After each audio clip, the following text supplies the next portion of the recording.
This is the inside of a crown. You can see the porcelain that's over the edge of the margin. You can also see that there's some sharp spots. And actually, the sharp corners are hard to adapt.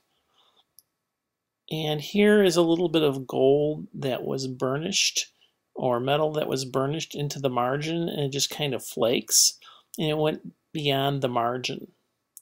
This kind of gives you a clue that the crown itself is not as well adapted as we normally would prefer, and that the preparation of the tooth itself also is in question. Now, this patient's from the East Coast as opposed to Chicago, where I practice, and she had the work done a couple months ago, and for whatever reason moved and wasn't able to take care of getting the new crown placed. Her temporary, which we did take off, had let the gum tissue overgrow on the distal, and she said that she had some sort of gum work. Now, that tooth that you just saw there is the opposing tooth, and there appears to be enough space when she bites down. We placed a little cord to push the gum back, and you can see the white blanching of the gum. And now we're going to inspect the tooth for decay. And there appears to be some, there's a nice ledge there, but right there is a little bit of food. And then as we start looking for the decay, you'll notice how the tooth is soft right there. And all that decay is going to need to come out. And that will make it so that we won't be able to give her the crown today.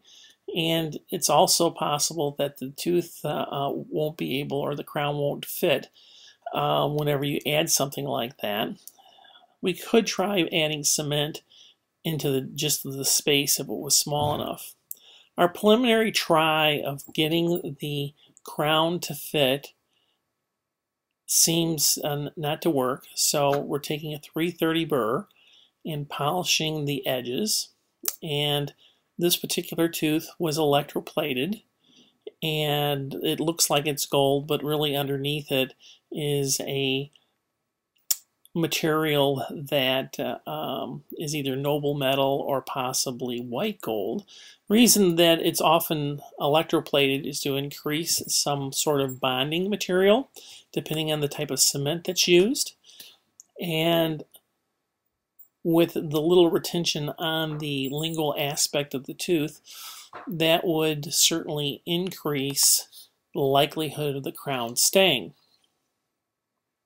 We tried the tooth in, gum tissue was still a little bit there in the way. We've also polishing down more the area. This is a air abrader, and you'll see that it'll smooth the edges just very lightly.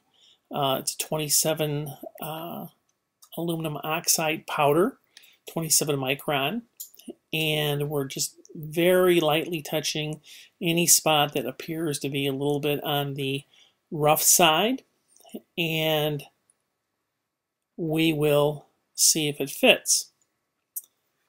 In the process of doing this, the air abrader will take some of that mechanical retention, not mechanical, but the retention from the electroplating away.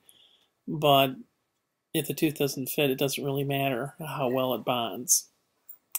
So we go ahead and clean that up and try it into the mouth, and the tooth doesn't fit. You'll see that on the buccal area there. And no matter what we do, we try multiple times, make a few adjustments, and the tooth itself just is not going to fit.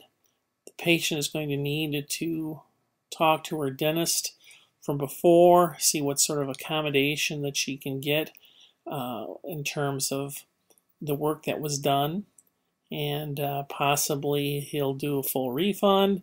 On the other hand, he did do some work, and her insurance company was already billed. So there's a myriad amount of problems, but you can see that this crown has an opening and won't fit whatsoever.